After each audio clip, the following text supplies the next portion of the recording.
The year is 568. In the royal bedchamber at Soissons, the air is thick, not with the scent of lavender and incense, but with the metallic tang of fear and the deafening silence of a finished deed. On the luxurious bed, beneath silk covers that should have offered warmth, but instead became a shroud, lay Galswintha, Queen of the Franks, daughter of the Visigothic king Athanagild.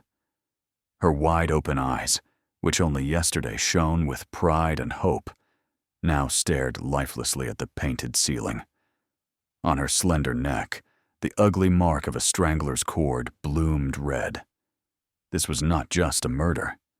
This was a coup d'etat, carried out in the quiet of a bedroom.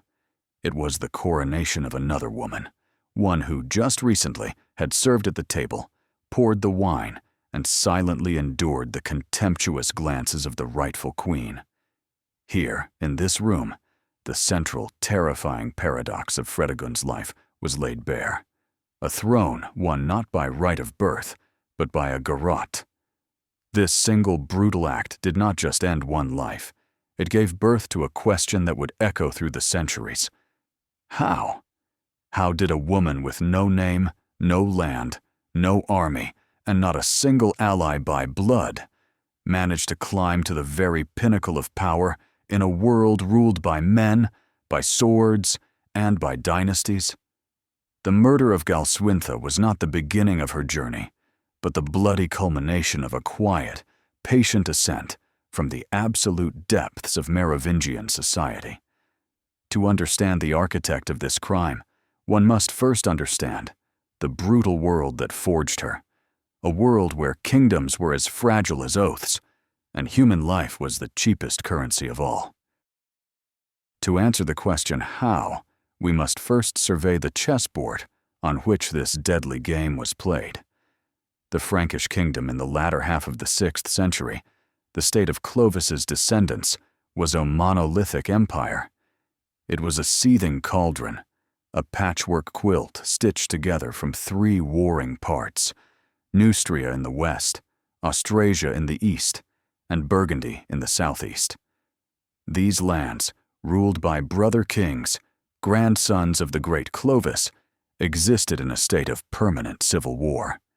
The Merovingian rulers, the long-haired kings, did not view the state as a sacred nation, but as their personal property, to be divided, conquered, and broken up among their heirs, just as a farmer divides his livestock. This custom, known as Salic law, was a powder keg planted at the very foundation of the dynasty. Each king's death brought not peace, but a new round of fratricidal slaughter for the best piece of the inheritance. In this world, there were no concepts of national interest or the public good. There was only personal loyalty to a chieftain, the lust for plunder, and the right of the strong. The aristocracy, the Frankish leudes, swore allegiance not to the crown, but to a specific king, and would switch patrons with ease if offered more gold or land. The bishops, princes of the church, were players just the same, often coming from the same noble families, and using their spiritual influence to strengthen their very earthly power.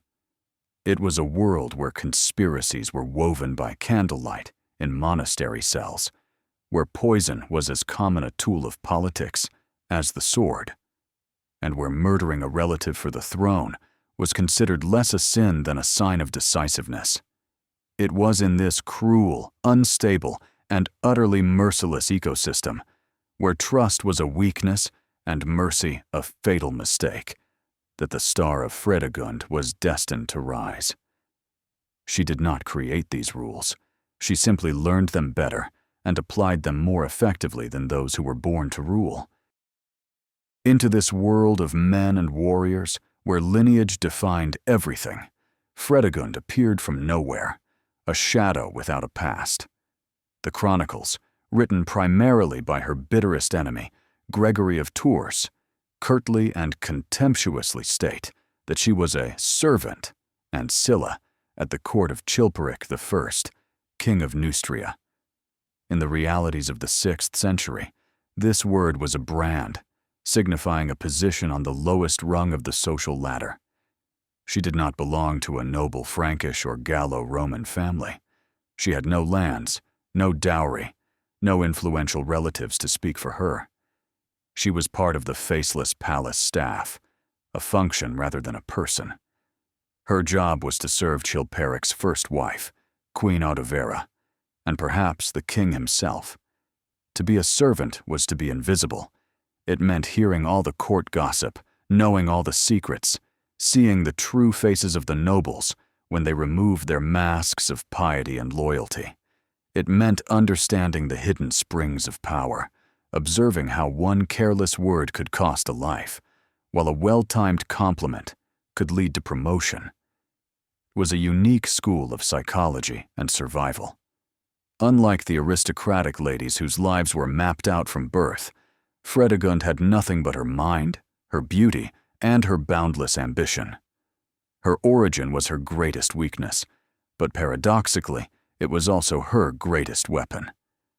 Being no one, she was bound by no code of honor, no family obligations, no fear of losing a high position.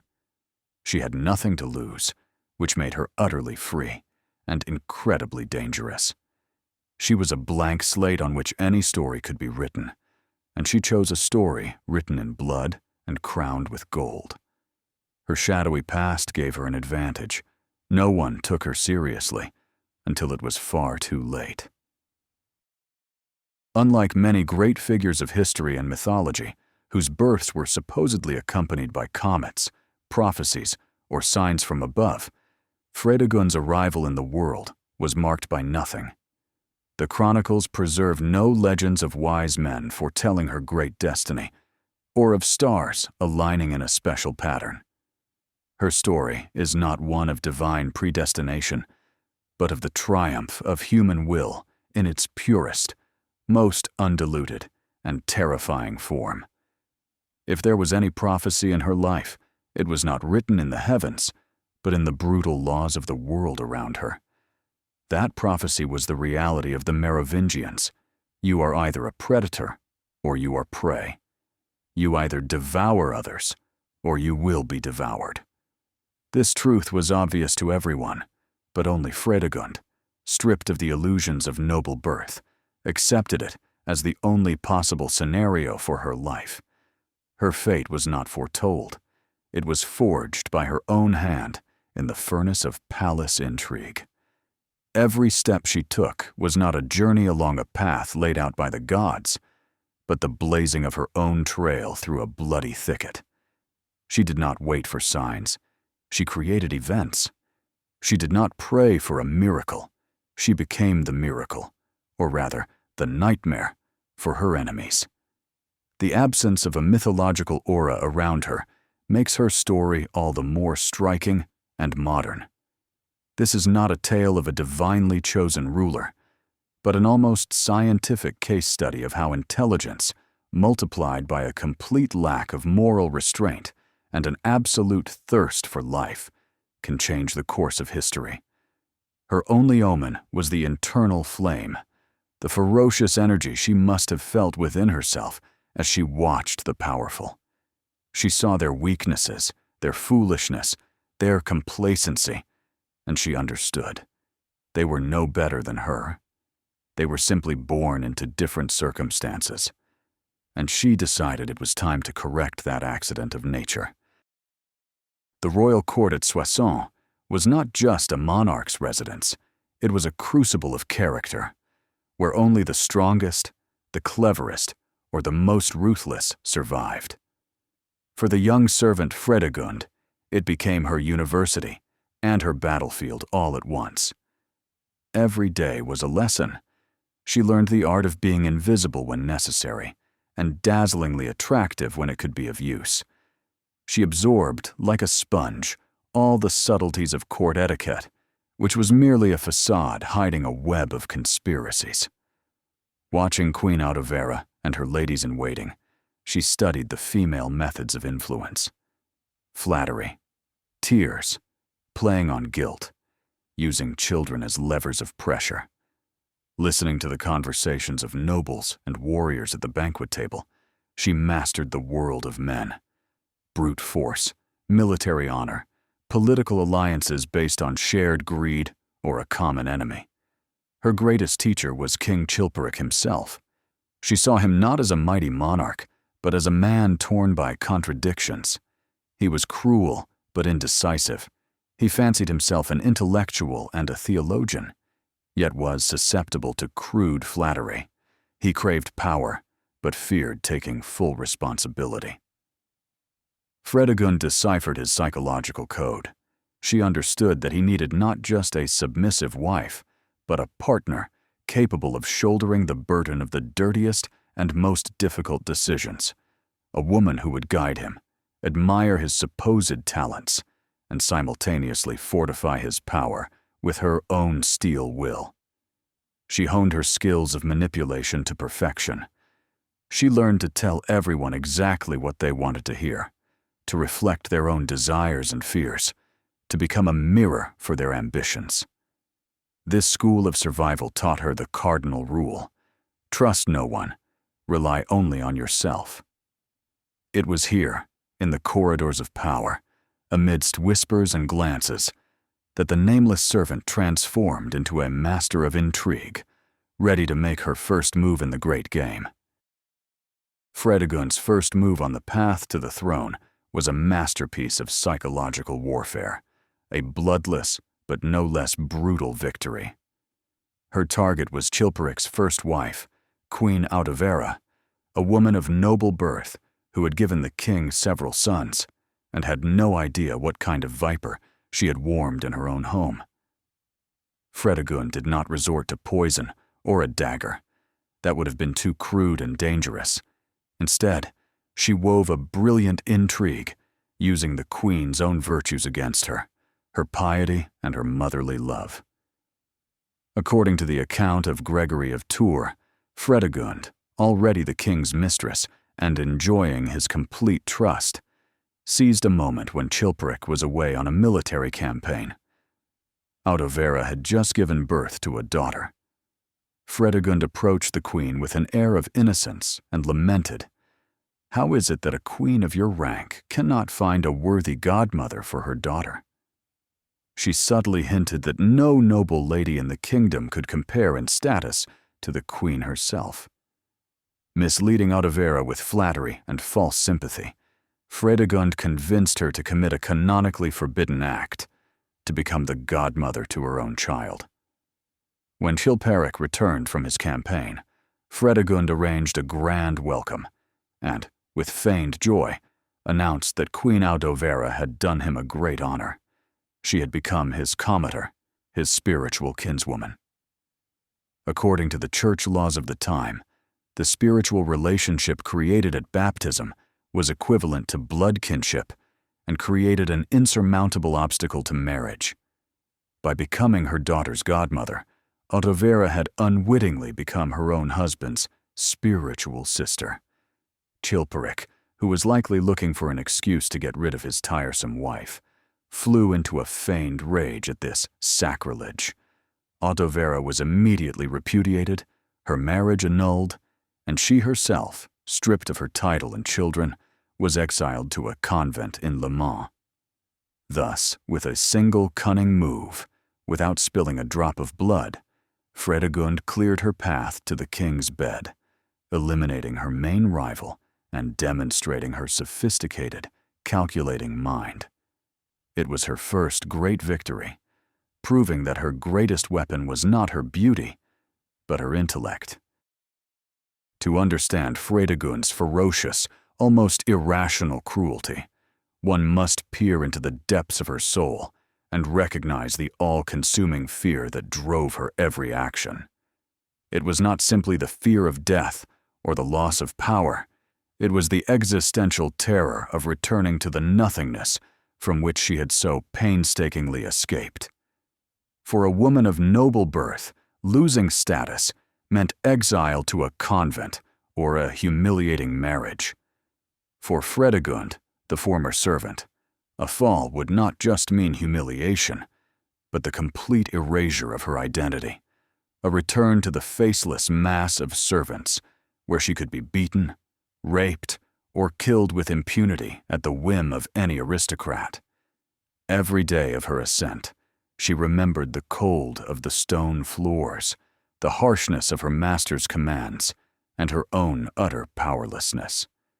This memory burned inside her, breeding not just ambition, but obsession.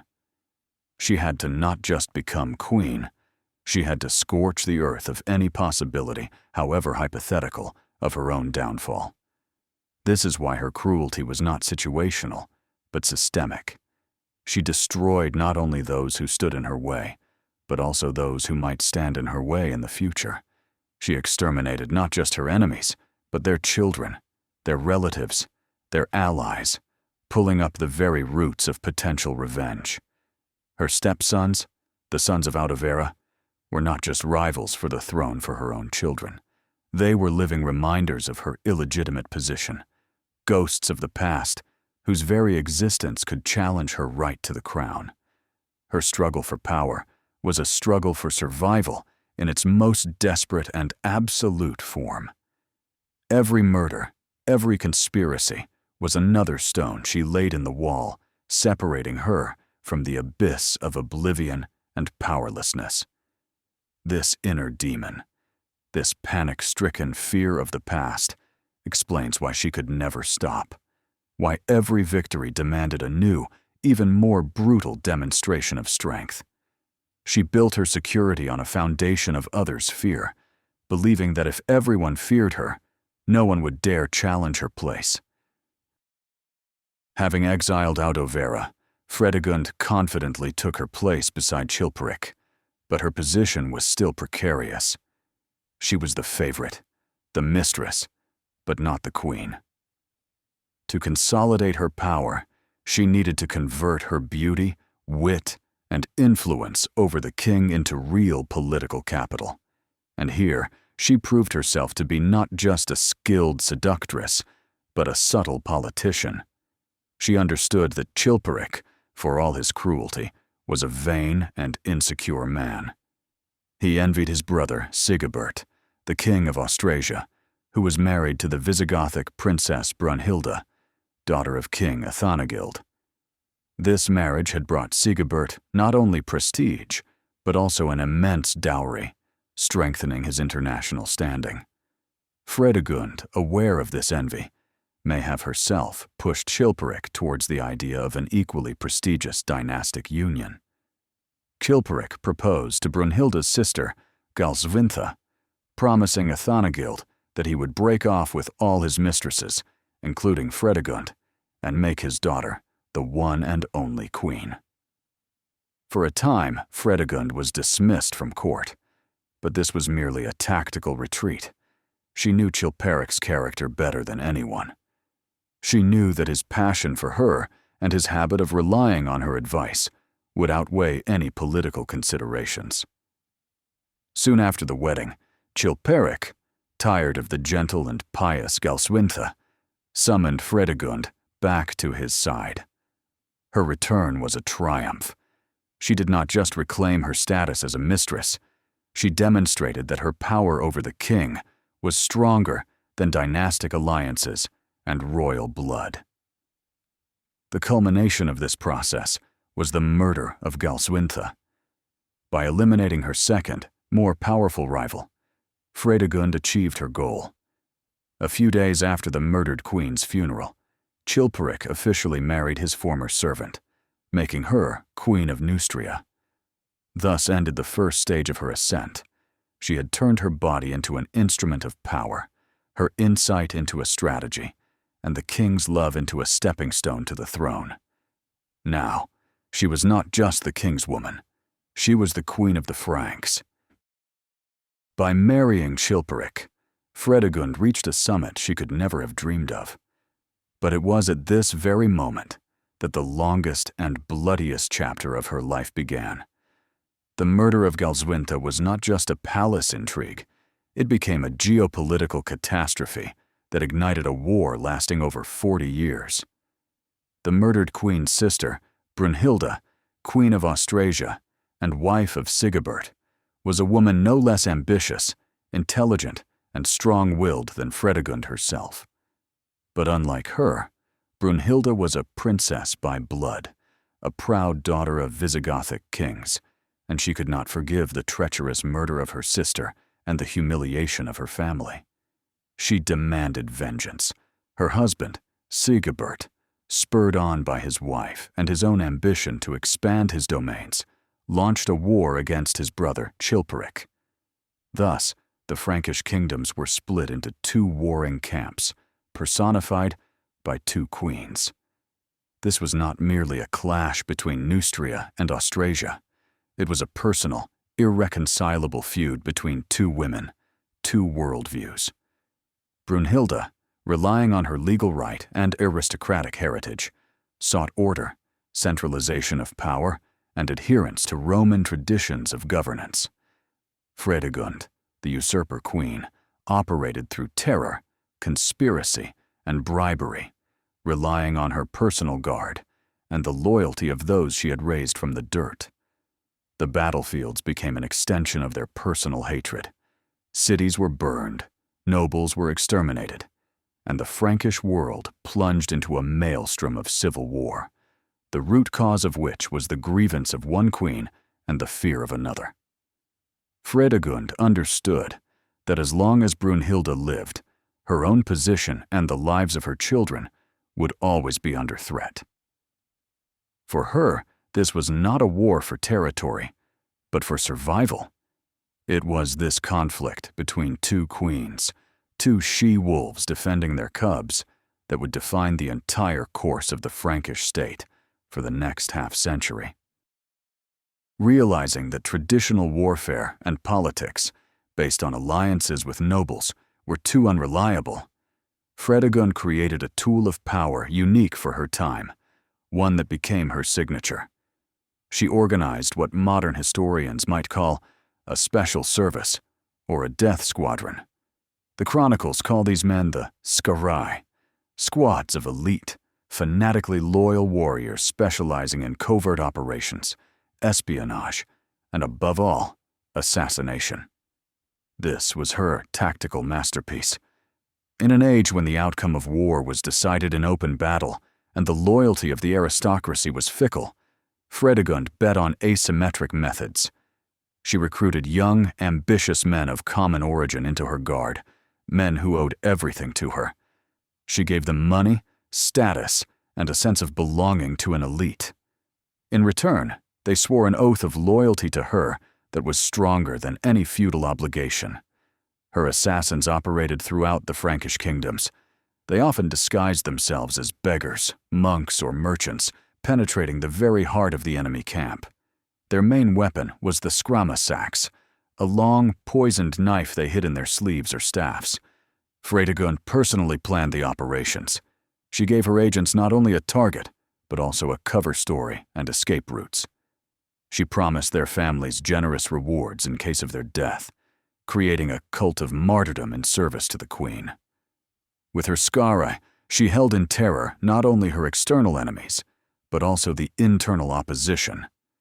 Any aristocrat or bishop who dared to oppose her risked not waking up one morning. This network of killers became an extension of her will, allowing her to strike where no one expected and eliminate enemies who could not be defeated on the battlefield. The creation of this proto-secret service was a brilliant and utterly cynical move that perfectly matched her character and the world she lived in. She understood that a single assassin with a poisoned dagger could be more effective than an entire army. At the center of this seething cauldron of hatred and war stood two figures, two queens whose fates were inextricably linked, Fredegund and Brunhilda. They were like dark and light reflections of each other, though the light in this story was very dim indeed. Brunhilda, Queen of Austrasia, was Fredegund's greatest enemy, her obsession, and her eternal challenge. If Fredegund was a product of the darkest depths of Merovingian society, Brunhilda was its elite. She was a Visigothic princess, educated, proud, accustomed to the order and legality of the Roman model, which she tried to instill in the wild Frankish courts. She was a builder. She encouraged trade, repaired Roman roads, corresponded with the Byzantine Emperor and Pope Gregory the Great.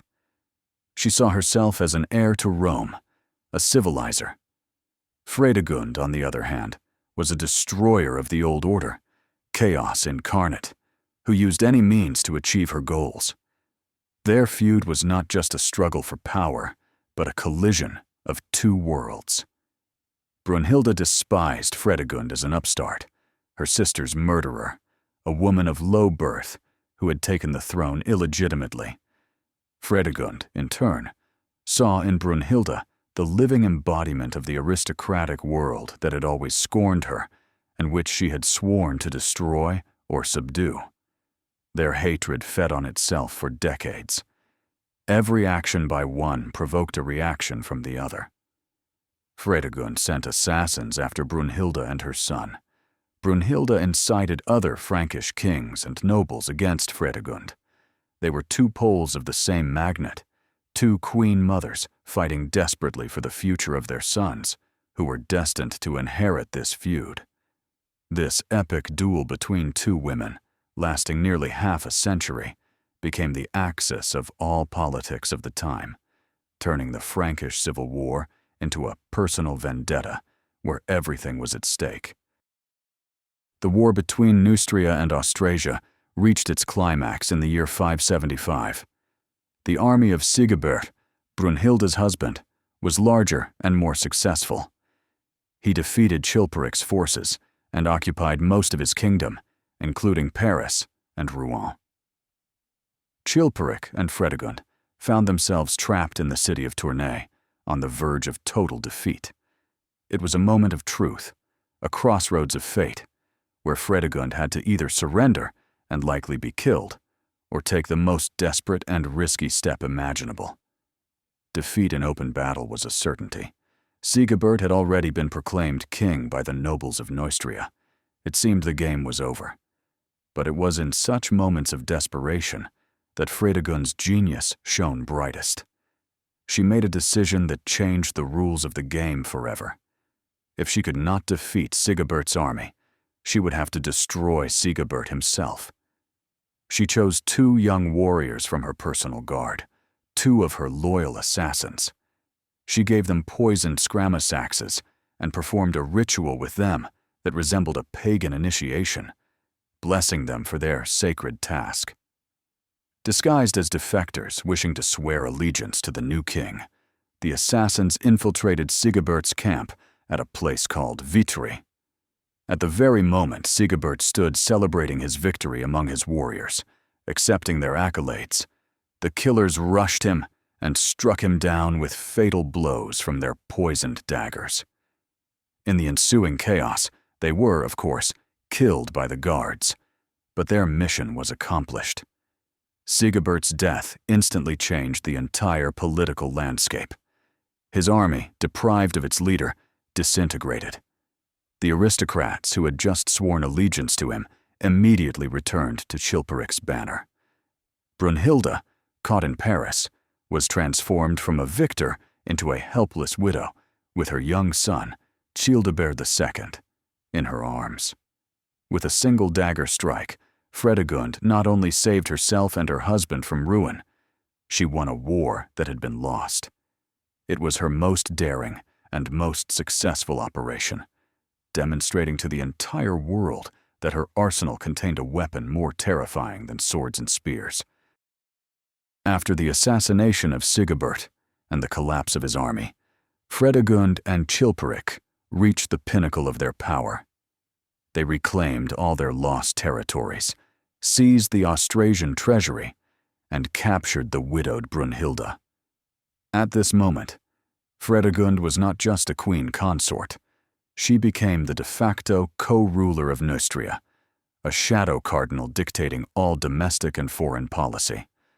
The weak-willed and fickle Chilperic fell completely under her influence. According to the chronicles, he made no important decisions without consulting her. It was she who insisted on the harshest measures against the rebellious nobility. She who managed the finances, ruthlessly confiscating land and property from her enemies and the church to replenish the treasury. Her word was law. This period can be called the moment of her greatest pride, or as the Greeks called it, hubris. She had achieved everything she had dreamed of: power, wealth, security. She had humiliated her chief rival Brunhilda by imprisoning her in a convent in Rouen. She had borne Chilperic's sons, securing, as she thought, the future of her dynasty. At that moment, she probably felt invincible, equal to the gods. She challenged all established orders, the aristocracy, the church, tradition. Gregory of Tours describes how she mocked bishops, argued with them about tenets of faith, and accused them of avarice, all while plundering their dioceses herself. She behaved as if the whole world lay at her feet, and there was no force capable of stopping her. But, as so often happens in history, it is at the moment of highest triumph that fate prepares its most crushing blow. This peak of power was but the calm before the storm, a prelude to a series of tragedies that would befall her and force her to display an even greater, almost inhuman cruelty to hold on to a summit from which the fall would be fatal.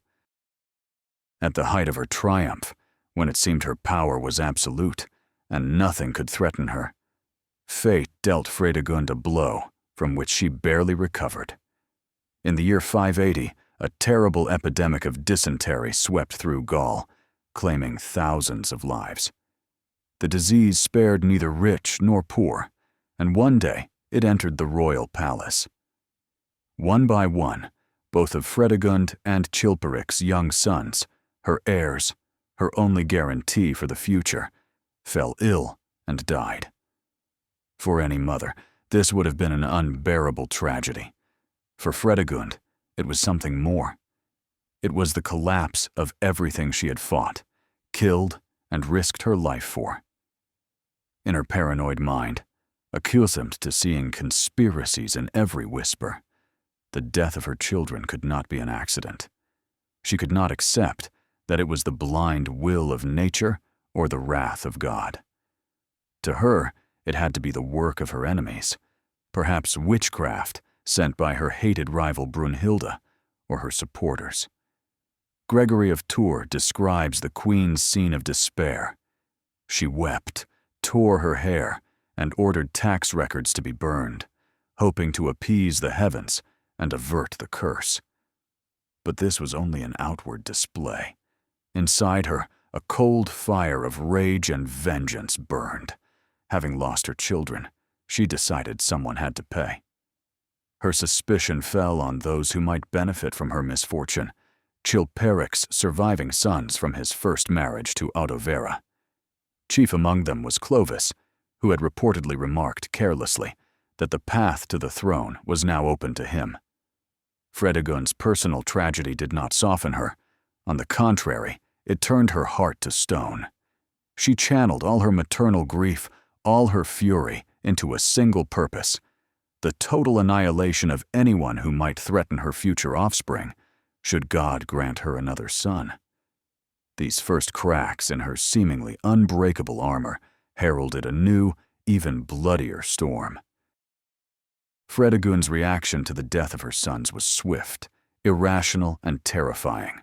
Her grief transformed into a cold, calculated rage, and she struck at those she deemed responsible for her suffering. Her main target was her stepson Clovis, the last surviving adult son of Chilperic, from the exiled Autovera. Fredegund accused him and his circle of witchcraft and conspiracy, alleging it was their sorcery that had caused her children's deaths. Several women from Paris were arrested and, under torture, forced to incriminate themselves in Clovis. The prince himself was arrested and imprisoned. But for Fredegund, simple imprisonment was not enough. Clovis was too dangerous alive. He was the legitimate heir, supported by a faction of the Neustrian nobility tired of Fredegund's tyranny. So she arranged his murder, staging it to look like a suicide. On her orders, One of her loyal servants stabbed the prince in his cell and then reported to Chilperic that he had taken his own life. But even that wasn't enough for her. Her revenge was total. She ordered the arrest of Clovis's mother, the unfortunate Audovera, whom she herself had exiled to a convent years ago. After brutal torture, the former queen was executed. Clovis's sister was also killed. Fredegund methodically slaughtered the entire family of her first rival, erasing the very memory of her. This fatal act, this merciless massacre of her stepson and his mother, was a turning point. If her previous murders could be tenuously justified by political necessity, now her cruelty took on the character of a personal vendetta, an almost pathological need to destroy. She showed everyone that on the path to securing her dynasty's future, she would stop at nothing, not even the murder of royal family members. This act solidified her reputation as a bloody tyrant and turned even more of the aristocracy and clergy against her. Having destroyed Audovera's family, Fredegund seemed to have cleared the field for her future children. However, Chilperic still had one more son from his first marriage, Merovec. He had married the captive Brunhilda, his aunt, causing a major scandal and enraging Chilperic. This reckless act made Merovec Fredegund's primary enemy. She saw him not just as a stepson, but as an ally of her greatest rival. A true witch hunt began, or rather, a war of succession. Fredegund convinced Chilperic that Merovec was plotting to seize the throne. The prince was disinherited and forcibly tonsured as a monk, which in those days was equivalent to political death. However, Merovec managed to escape the monastery and found refuge in the Church of St. Martin in Tours, under the protection of Bishop Gregory of Tours. This turned the conflict into an open confrontation between the queen and one of the most influential church leaders of the time. Fredegund sent troops to drag Merovec out of the sanctuary by force, violating all ecclesiastical laws. Gregory of Tours, the author of the main chronicle of those years, describes his furious arguments with the queen's envoys, where he, risking his own life, defended the right of asylum. In the end, Merovec, realizing he could not escape, asked his servant to kill him to avoid falling into his stepmother's hands and suffering a torturous execution. His death, like that of Clovis, was on Fredegund's conscience. The systematic elimination of Audovera's sons was not just a series of murders. It was a calculated political strategy. Fredegund understood that as long as a single legitimate male heir from the first, more legitimate marriage was alive, the position of her own children would always be under threat. She was waging a war of attrition against her husband's past, uprooting all branches of his family tree except for her own. Having dealt with the heirs, Fredegund turned her wrath upon those who dared to defy her or aid her enemies. One of her main targets became the Bishop of Rouen, Praetextatus. This clergyman had made two mistakes. First, he had married her stepson Merovec to Brunhilda, and second, he had openly criticized the queen and defended her victims. Fredegund decided to stage a show trial to demonstrate that not even the highest ecclesiastical rank could protect one from her anger. She convened a council of bishops in Paris and accused Praetextatus of high treason, of conspiring against the king, and of violating canon law. This was unheard of. A secular woman, and one with a dubious reputation at that, was putting a prince of the church on trial. She produced false witnesses who gave the required testimony under torture. She personally attended the sessions, threatening and bribing the bishops to secure a guilty verdict. Most of the clergy, fearing for their lives, were ready to yield. However, here too, she met the unyielding resistance of Gregory of Tours, who rose to defend Praetextatus, appealing to law and conscience. Despite his efforts, under the queen's pressure, the council found Praetextatus guilty and sentenced him to exile. But for Fredegund, that wasn't enough. A few years later, when Praetextatus was allowed to return to his diocese, she sent an assassin after him. The killer attacked the bishop right in the church during the morning service and dealt him a fatal knife wound. The dying Praetextatus directly accused Fredegund of his murder. This execution of a priest at the altar shocked the entire Frankish society. Fredegund had crossed the final line, showing that for her, nothing was sacred, not the right of asylum, not the rank of a bishop, not the house of God. Her war against Praetextatus was a war against the very foundations of that world, against law and faith. And this war demonstrated her absolute belief in her own impunity.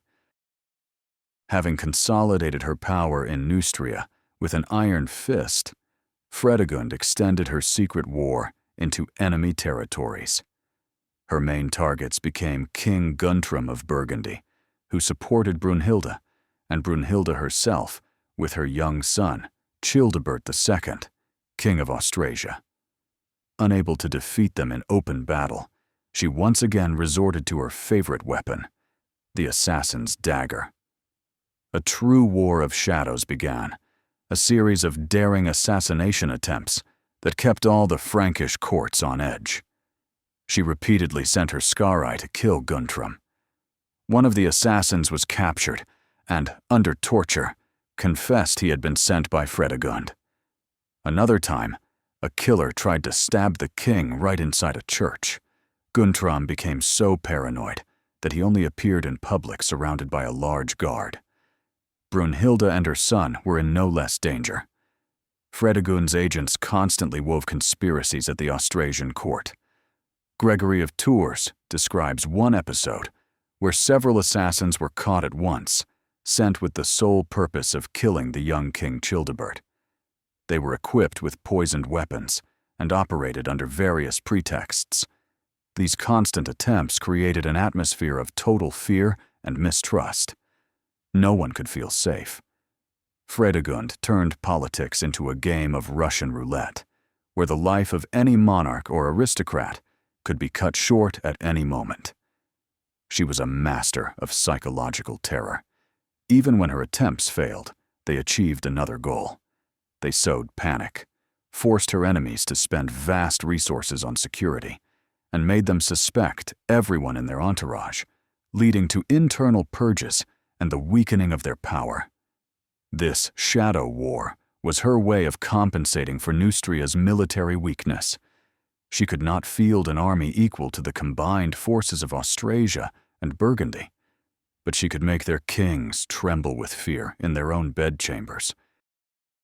In the year 584, an event occurred that became the greatest mystery of Fredegund's life and the most dangerous turning point in her fate.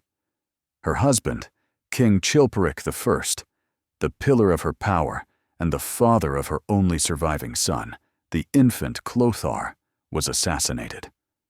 One evening, returning from a hunt to his residence in Chell, he was stabbed by an unknown assailant as he dismounted his horse. The killer managed to escape.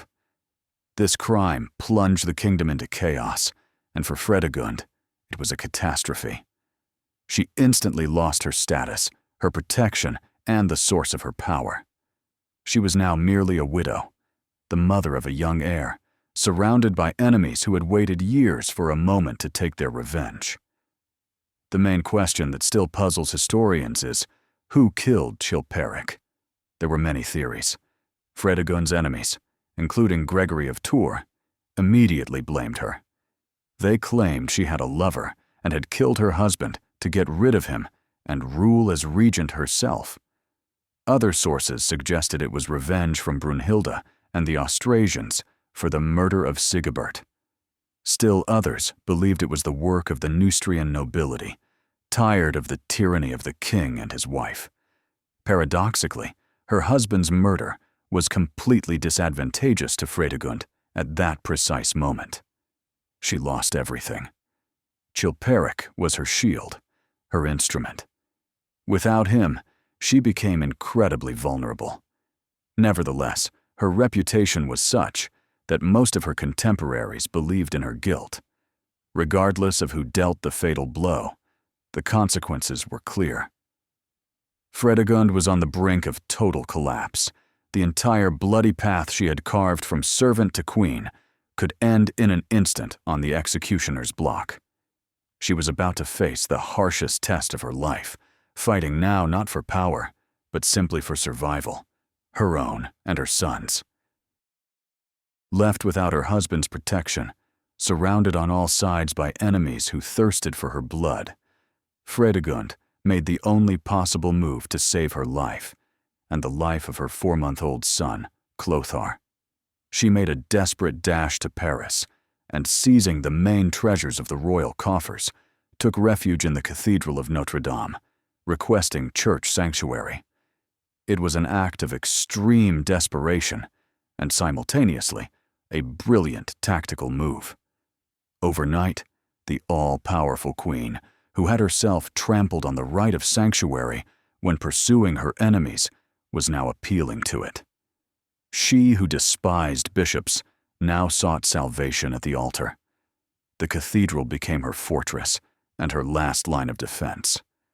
The armies of her opponents were already converging on the city. King Chilperic II of Austrasia, Brunhilda's son, and King Guntram of Burgundy. They demanded that Fredegund be handed over to them for trial and execution, and her son be taken into their custody, which essentially meant his swift death. The situation seemed hopeless. She was trapped in a stone cage, alone against the world. The Neustrian nobility, whom she had terrorized for years, were in no hurry to help her. Many of the nobles were already prepared to swear allegiance to Chilperic, hoping for favors from the new ruler. But it was in this moment of total collapse that Fredegund displayed her strongest qualities: an unbending will, cool-headedness, and a talent for political intrigue. Besieged in the cathedral, she did not weep or pray for a miracle. She began to act. She used the captured treasury to bribe some nobles, threatened others with compromising information, and sent secret messengers to sow discord among her enemies. This episode in the Cathedral of Notre Dame became the quintessence of her struggle.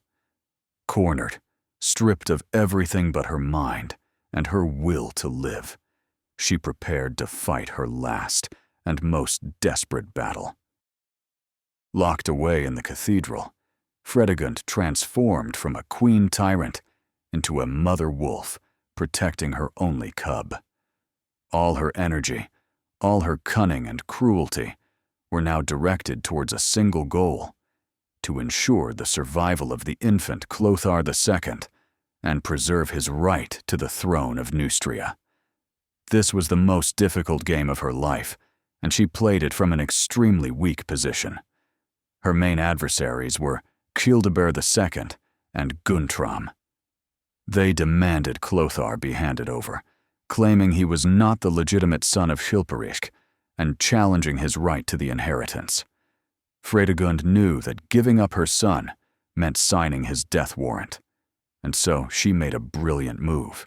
She turned to the weakest link in her enemy's camp, King Guntram. Guntram was a pious man, but also fickle and suspicious.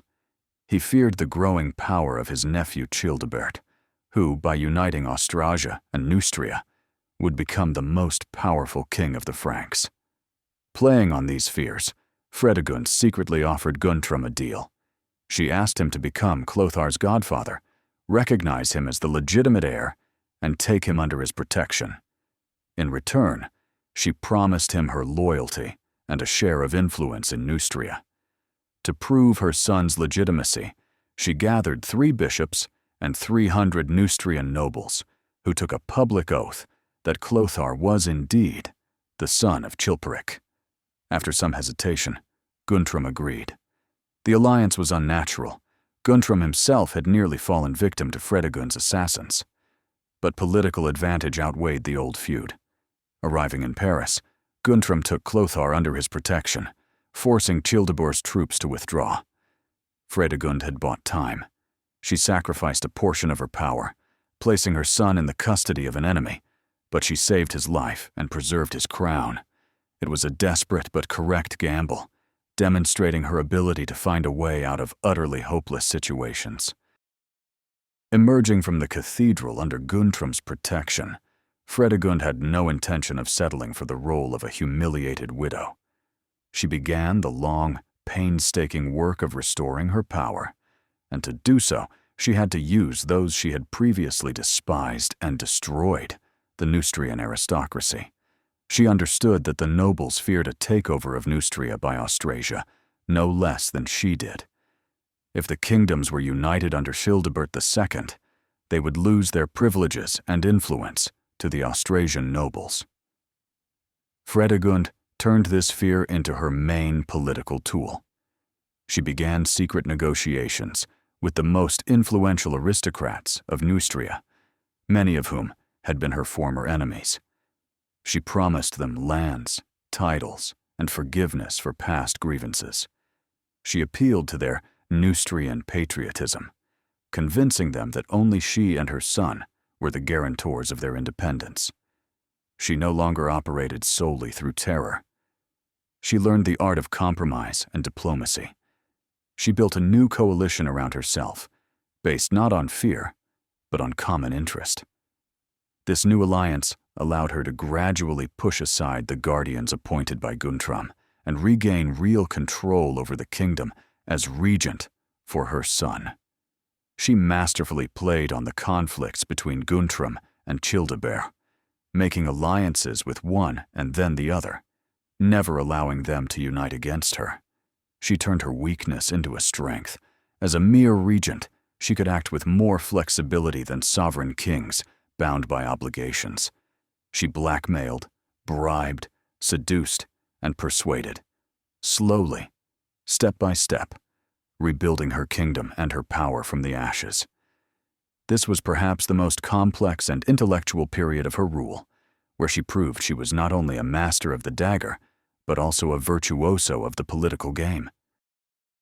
Having secured survival and the throne for her son, Fredegund dedicated the rest of her life to two goals: strengthening his power and preparing for the final act of vengeance against her sworn rival, Brunhilda. She raised the young Clothar II, not just as a future king, but as the instrument of her long-standing hatred. From his earliest childhood, she told him her own version of their family history, a tale of Austrasian treachery, of the murder of his grandfather Sigebert, portraying it as self-defense, of constant attempts on their lives, and of the evil sorceress Brunhilda, who had murdered her sister, twisting the facts completely. She instilled her own thirst for revenge in his soul, making it his inherited mission. Every political and military lesson was steeped in this idea. She taught him to trust no one, especially his relatives from Austrasia and Burgundy. She trained him in the arts of war and diplomacy, preparing him for the day he would be old enough to lead the armies of Neustria into a decisive battle.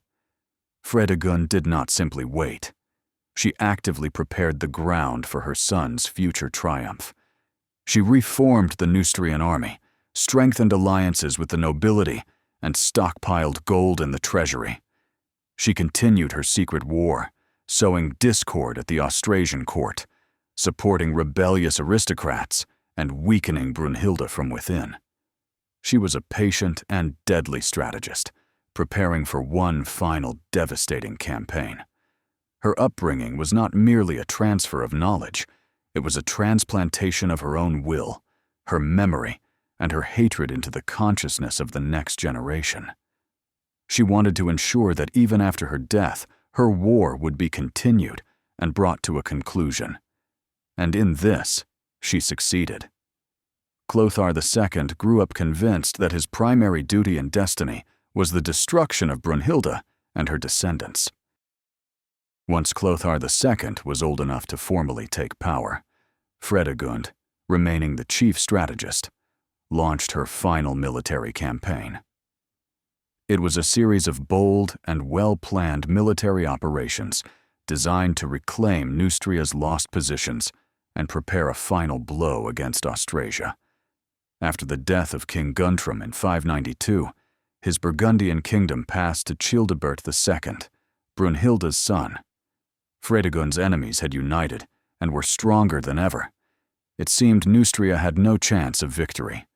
However, Childebert himself soon died, leaving behind two young sons, Theudebert II and Theuderic II, between whom Brunhilda, now a grandmother regent, divided the kingdom. This division was the chance Fredegund had been waiting for. She immediately exploited the disagreements between the young kings and their courts. In 596, she gathered an army and dealt a sudden, crushing blow to the Austrasians at the Battle of La Faux. The army was formally commanded by the young Clothar, but everyone knew that the military genius behind the victory was his mother.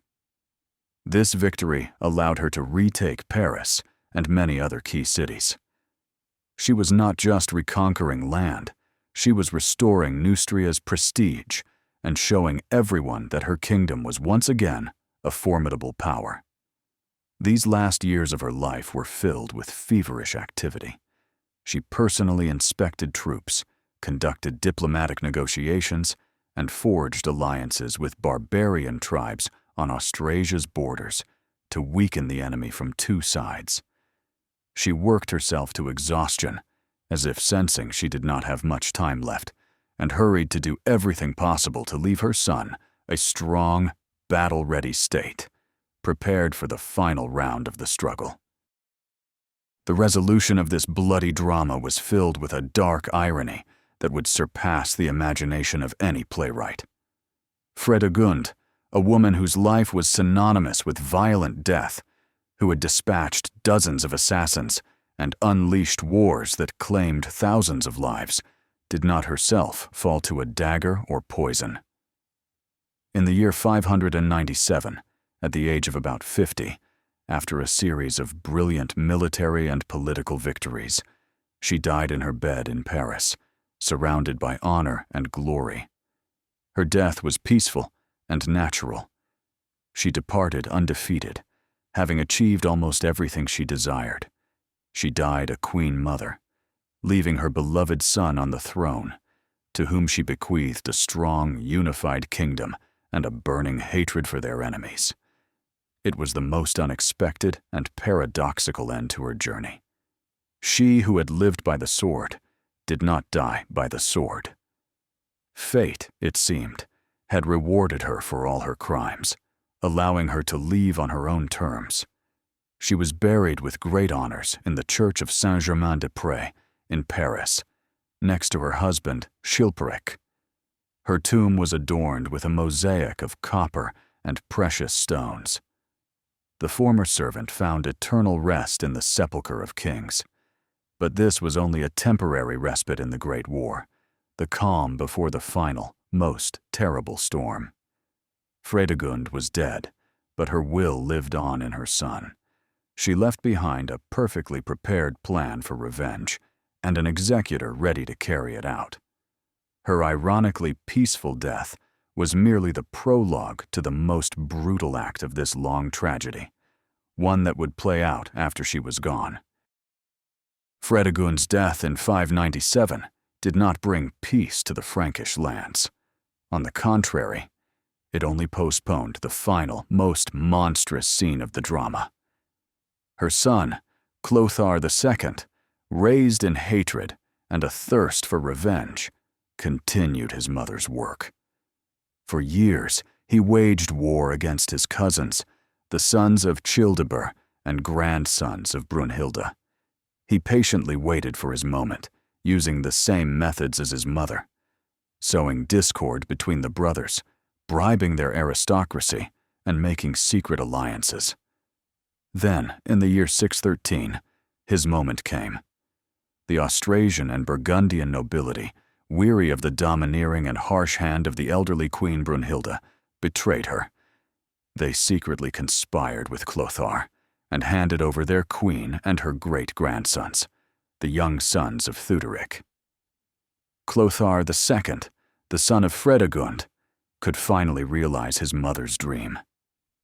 First, He ordered the killing of all the male heirs, completely wiping out Brunhilda's lineage. Then, he held a trial for Brunhilda herself, who was by then nearly 70 years old. He accused her of every imaginable and unimaginable sin, including the deaths of 10 Frankish kings. The execution was a public spectacle of inhuman cruelty. For 3 days, the old queen was subjected to sophisticated tortures. Then, she was stripped naked, placed on a camel, and paraded through the entire military camp to the jeers and ridicule of the soldiers. The finale of this massacre was her death. Brunhilda was tied by her hair, one arm and one leg to the tail of a wild, untamed horse. The terrified animal was sent galloping, and the queen's body was torn to pieces. This was Fredegund's posthumous triumph. Her son, her living legacy, had accomplished what she had so passionately desired all her life. He had not just defeated, but humiliated, trampled, and ground her sworn enemy to dust. The blood of Brunhilda was the final punctuation mark in their 40-year war. And so, we return to the central question. How? How did a servant become a queen through rivers of blood? The answer is multi-layered and lies not only in the personality of Fredegund herself, but in the nature of the world she inhabited. She was able to make her bloody ascent because the Merovingian world itself was built on blood, betrayal, and the right of the strong. She did not invent new rules for the game. She merely perfected the rules by which the male aristocrats were already playing. They killed brothers and nephews for the throne. She killed stepsons. They made and betrayed alliances. She did the same, but more effectively. She surpassed them at their own brutal game.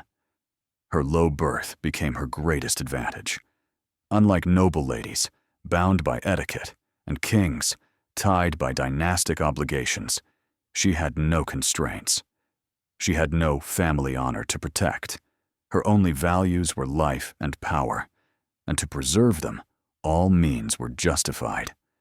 She was a social predator, a product of natural selection in an extremely aggressive environment. Furthermore, she possessed a unique set of qualities: a sharp intellect, a deep understanding of human psychology, an iron will, and a complete lack of empathy. She could see people's weaknesses and mercilessly exploit them. She transformed her female beauty and sexuality from an object of exploitation into a tool of power, subduing the will of a king. She created innovative methods for her time, a network of spies and assassins that allowed her to act asymmetrically and effectively. Ultimately, Fredegund is proof that in a state of complete social and moral collapse, the one who rises to the top may not be the noblest or the strongest, but the most adaptable, ruthless, and intelligent player, even if they start the game from the weakest position. She became queen because she dared to be a greater monster than all the rest. The story of Fredegund is not just a chronicle of cruelty from a bygone era. It is a dark mirror reflecting timeless questions about the nature of power, ambition, and human morality. Her life confronts us with a central philosophical question: do circumstances create monsters, or do monsters shape circumstances to suit themselves? Was Fredegund an inherently depraved creature, or was her cruelty merely an inevitable response to a cruel world, the only possible way for a woman of her station to survive? Her story makes us contemplate the price of power. What is a crown worth, and what is a person willing to give to obtain and keep it? Fredegund paid a terrible price. She lived in constant fear, lost almost all of her children, and her name became a synonym for evil for centuries. But she won. She died in her bed, and her son became the sole ruler of the entire Frankish kingdom. Does this mean her methods were justified? Her story is also a story about how history itself is written. We know of her primarily from the chronicles of her enemy, Gregory of Tours, How objective is this portrait? Perhaps her image was deliberately demonized to justify her opponents. Perhaps her rival Brunhilda, often portrayed as a builder and an enlightened ruler, was no less cruel. But her story was written by more favorable authors. In the end, Fredegund remains an eternal reminder that the path to power is often paved not with good intentions, but with compromises of conscience, and that the line between a hero and a villain, a savior of a dynasty and a bloody tyrant, can sometimes be frighteningly thin. Her shadow still hangs over history, forcing us to ask ourselves again and again, what is a human being capable of for the sake of survival and triumph?